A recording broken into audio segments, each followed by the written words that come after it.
You've been in the asset management industry, the hedge fund industry for over a decade now. You've got a lot of experience, lots of wealth of experience in the asset management industry. Yeah, Yeah. a lot of hard lessons learned, you know. Oh, that is awesome. And now you work with okay, AfriFocus Securities and Kinsey, MC Bain Capital Ma Management. How is it going at those two companies? Well, the AfriFocus thing is I actually worked there a few years back, and but what I do now, I'm an associate with AfriFocus because I run some private client discretionary private client money Awesome. for South African clients. Great. So that's kind of on the side, as it were. Kinsey McBain is a new stockbroking entity that I started last year with two colleagues of mine from the markets in London. That's based in London, but that's not actually doing anything at the moment. You know, we're still going through all the regulatory hoops and trying to Yeah. get, trying to fight with the FCA about various things, Okay. which is seems to be normal practice with them. FCA Yeah, seems to have got worse and worse. that's Um, crazy. I uh, understand the regulatory compliance issues and all that. yeah, we have quite a unique equity research program, or source code, should I say. My colleague, I can only describe as the mad professor, really, uh, Awesome. he wrote the source code in the late 80s. Wow. And so, yeah, a long time ago. So it's purely equity research. You know, we don't research FX or bonds or anything like that. But um, Okay.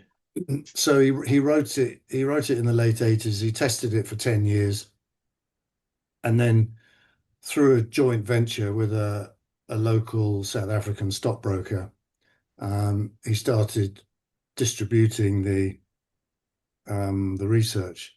And so in 1998, they started the JV, and they immediately captured tier one pension fund clients, um, the likes of Old Mutual and Wow. Sanlam and Investec Asset Management, you know, all the big names came on board as clients because they could see the edge that the research had, you know. Um, so, and at that period, I was working in London with Aviva Investors, and I wanted to start my own fund, but I needed an edge of some sort. So I was Yeah. looking for a few years, you know, for the edge. And then when I met the research guys about just over 10 years ago, I knew immediately, you know, that was the edge that I was looking for. And because I could see how robust the research was.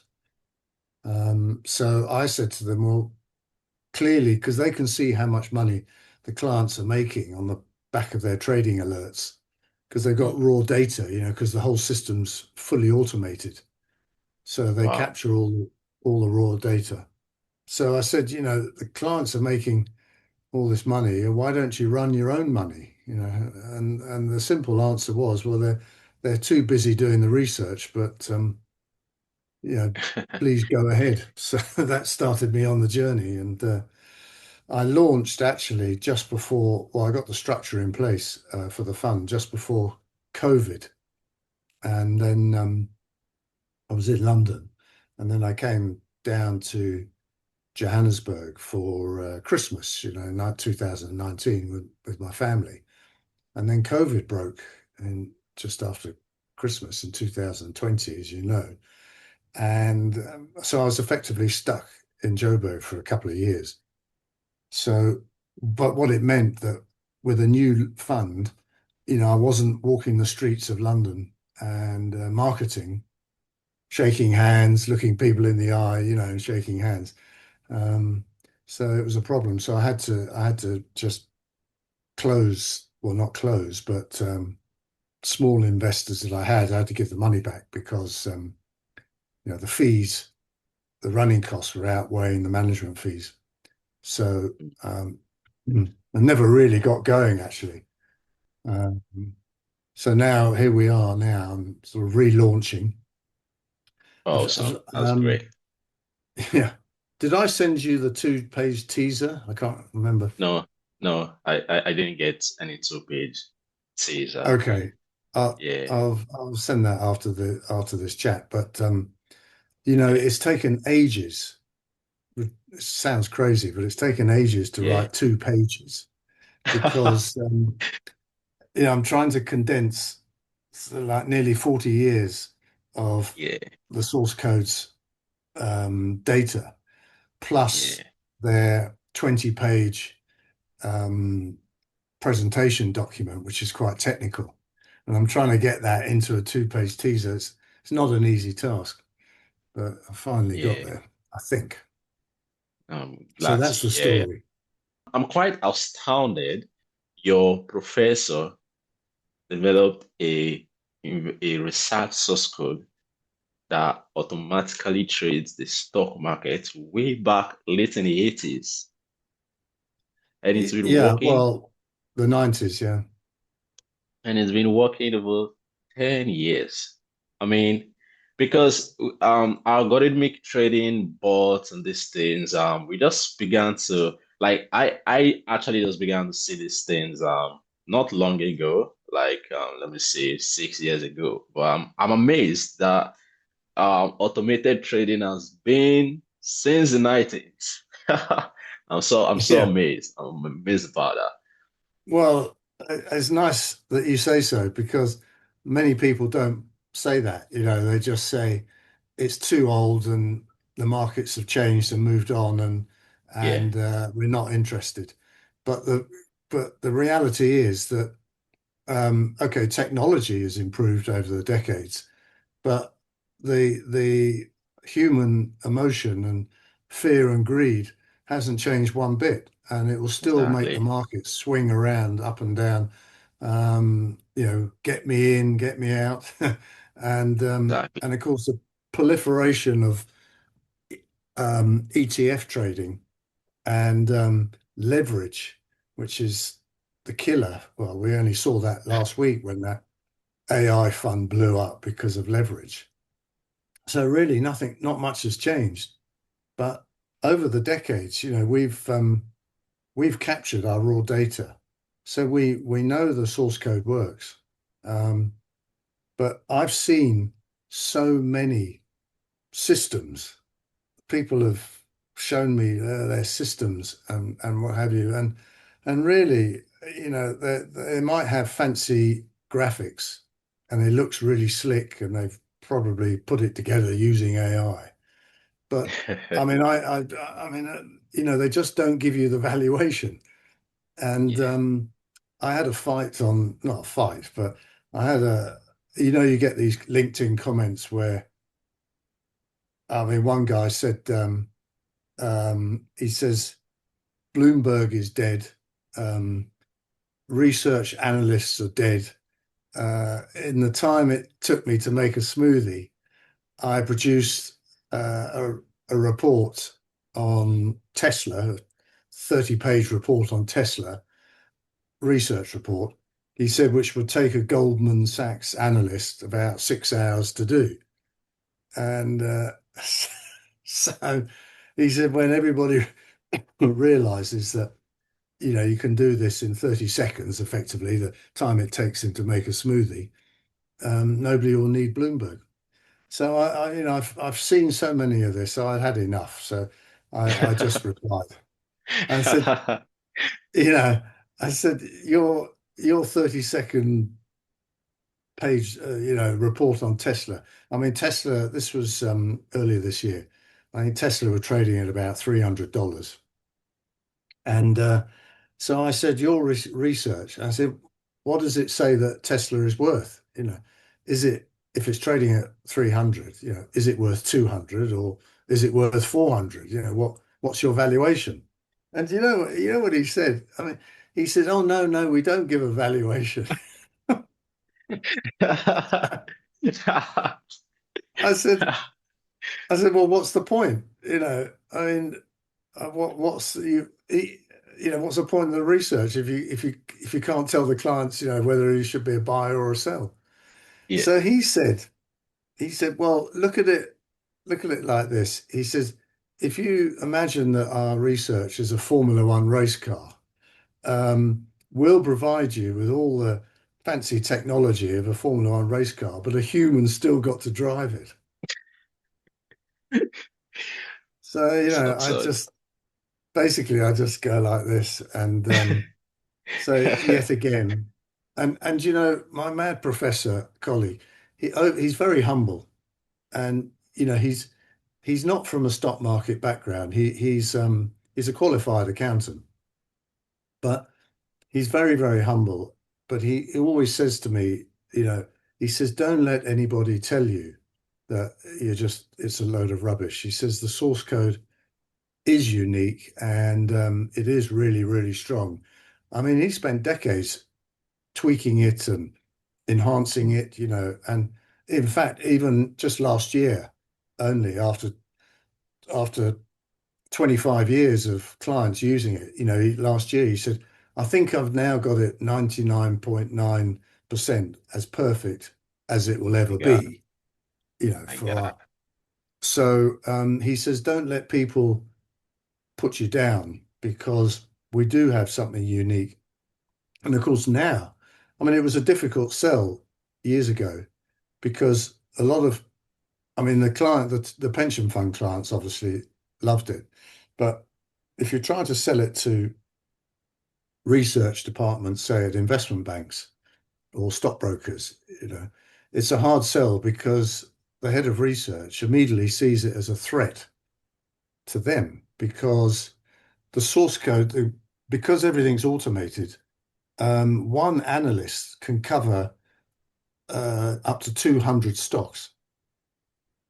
So obviously they get busy twice a year when companies announce their interims and finals.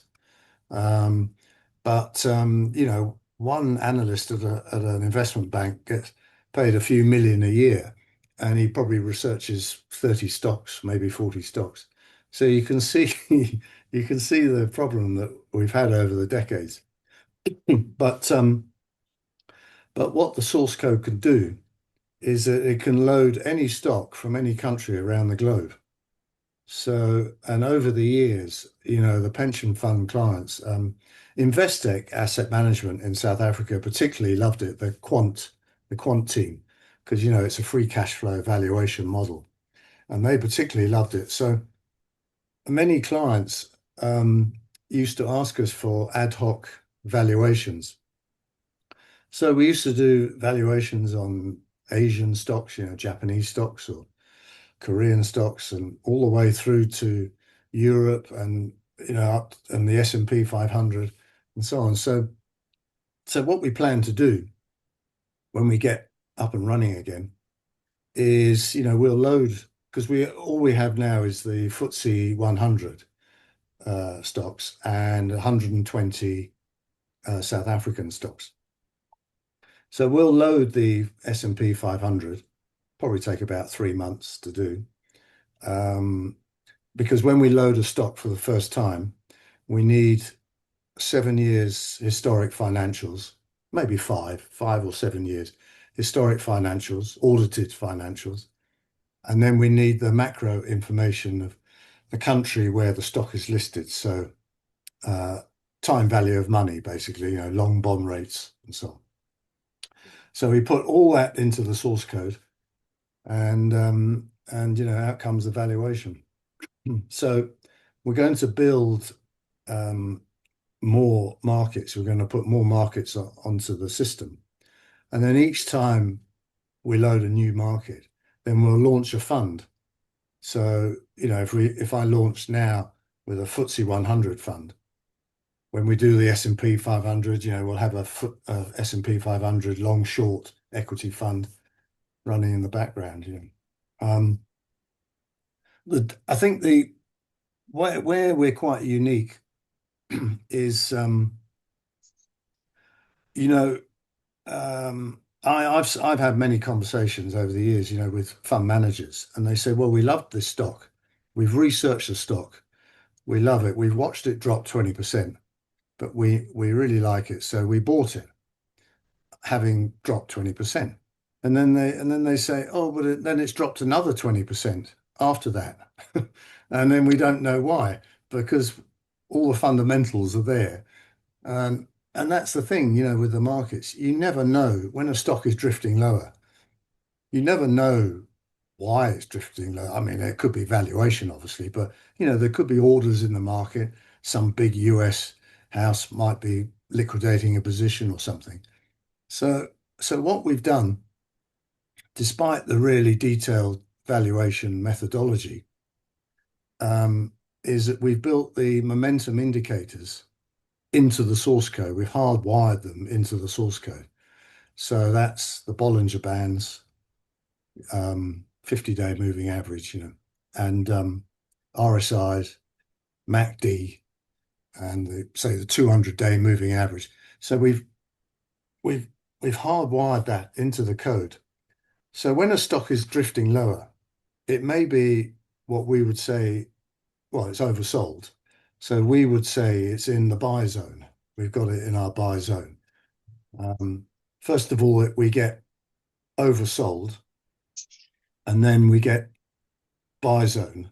So it's ticked all the valuation criteria, but the stock is still drifting. So it's not an outright buy. It's just in the buy zone. But then when we see the momentum indicators of the stock turning up, say maybe 2 days of higher closes, then we know that the momentum's changing, and you get that, what Yeah, you call that swing trade, yeah, and so um, we know it's already oversold. It's ticked all our boxes on systematic risk grading, six-factor conviction level, seven key value drivers. All those things are all ticked. And wow, then so once the momentum turns and it's indicated on the source code, that spreadsheet will come out the next morning, with all the stocks on it, and it will say outright buy. And then you pile in because everybody else, will want to get in because they think it's finally turning, and then you can have a quick 10 or 20%, in a week or something. yeah, yeah. That's So awesome. That's really great. That's really, really great. Um, I mean, I mean, this has inspired me to, I'm an emerging manager. I'm actually just trying to put up my first fund. My first fund. I don't have an experience working with a hedge fund company or any asset management company. And actually, I've been in the markets, normal day trading. Um, that's been 6 years ago, since 2020. And I've always had this vision of I'm gonna build a hedge fund. I'm gonna build a hedge fund. yeah, So I finally stood up to the occasion this year. Yeah, so it's been back and forth, been studying a lot of things, but now I'm like, okay, I'm going to make the hit and make the moves. No more study and all this. I'm gonna make the move. So yeah, that was how I founded Celestial Precision, like a okay, quantitative investment management firm that specializes in FX portfolio management for private and institutional clients. So so yeah, just like um your source code, um, when it shows a buy signal and you can get it 10 to 20% in a week, it's the same kind of model that we operate with in the FX space, yeah, where it's not this kind of passive investing. or just waiting for long-term appreciation over many years. Okay, where the kind of 10 to 20% is compounded, you know, as soon as we get a signal to buy, then we compound these profits over time. And then over the long term, it becomes this meaningful long-term growth. So that's what we're trying to build. And Where where do you get your signals from? I mean, have you written your own algorithm or something? um, currently, I have I've not written an algorithm yet. I've not written an algorithm yet, but I have it written out like in a journal, very detailed and kind of a lot, kind of massive. So I'm actually trying to right now. Um, I've always done manual trading where I evaluate the market and just find the opportunities manually. But of recent, I've seen how automated trading makes things much more easier. So I'm trying to. So right now, I'm just. I mean, when it comes to ChatGPT or AI, Yeah, if you don't feed it the right information, like it's a baby, it's going to generate a output that's not good. So I'm trying to arrange everything in a way that it understands it so that I can use it to maybe generate a Pine script for TradingView or a MQL for MT5 and so that I can create a trading bot. yeah. Have you got some investors lined up or We've not got any investors lined up at all. I think that was even one of the main purpose of this call to get to know.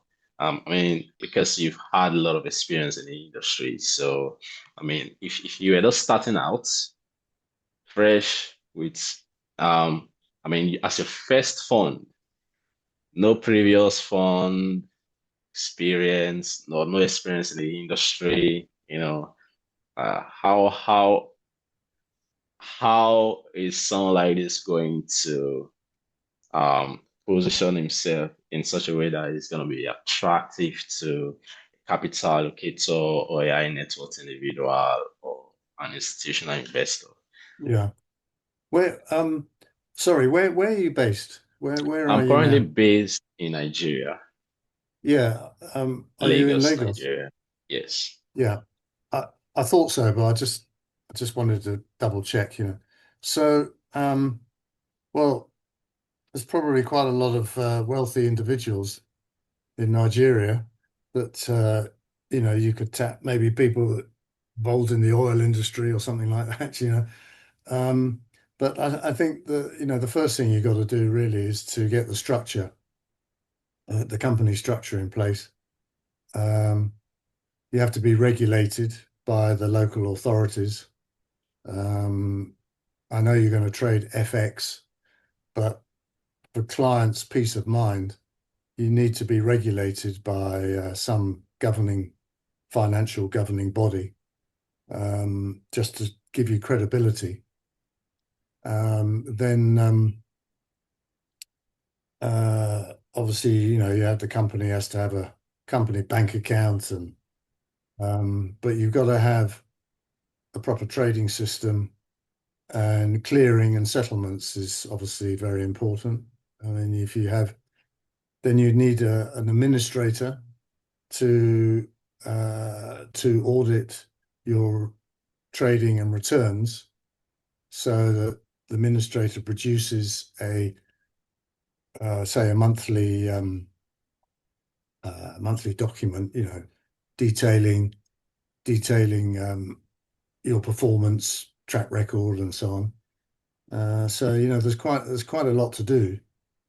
Um, so all of that, I would say needs to be done.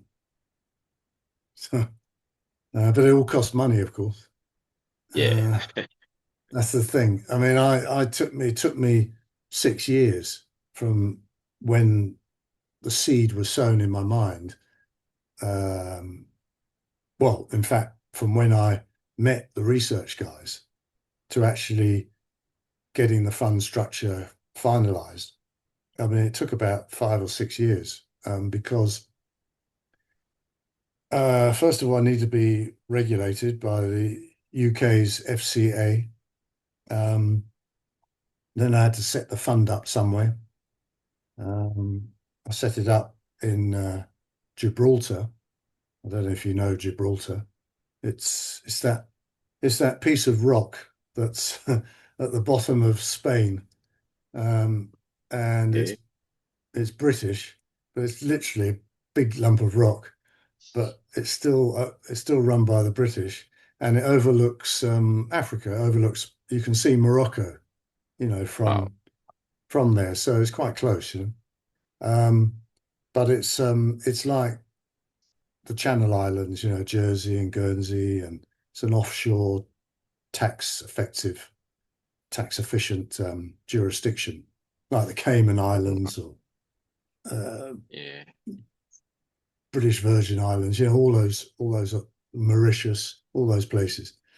So, but the thing is, what took me so long is because you need, I needed the UK registration regulation, and there are companies that will umbrella you, as it were. So, in other words, you launch your fund under their license, and it's called an AR agreement, an appointed representative agreement. So there may be companies in Nigeria in the financial sector that would do that, say offer you an appointed representative agreement. But you got to pay a fee each month. It's like a management, not a management fee, but subscription, if you like, to having the facility. Um, but why it took me so long is that these AR agreements, when you go and approach a company that will offer it, they want $20,000 just to say just for you to say hello, to the company, to open the dialogue.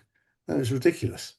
So I just kept searching and searching, and eventually you find somebody that is prepared to waiver that signing on fee, as it were, and just and you just pay. And I found a company, and as it happened, one of the directors I'd known in the markets for about 25 years or 20 years. So he knew me personally. So he knew that I had an unblemished track record in the financial markets in London. So I was low risk for them. Um, and then, so for a monthly fee, they give me the registration and regulation, the compliance, and then they gave me Interactive Brokers trading platform and the Interactive Brokers custody and administration for settling trades and also administering the fund and giving all the daily or weekly NAVs and the stats. So you probably need to find somebody like that that can offer you the whole package under one roof for a fixed monthly fee. That would be my advice. That's the way I went. And then, because most hedge funds or most startups haven't got much working capital. Yeah. So, I mean, if I got my own registration with the UK's FCA, it would cost me about $100,000, and it would take about a year Good. to for the whole process to go through. But I wanted to launch quickly. So, the AR agreement is by far the quickest and cheapest way to do it initially. Yeah. I actually did that with two brokerage firms.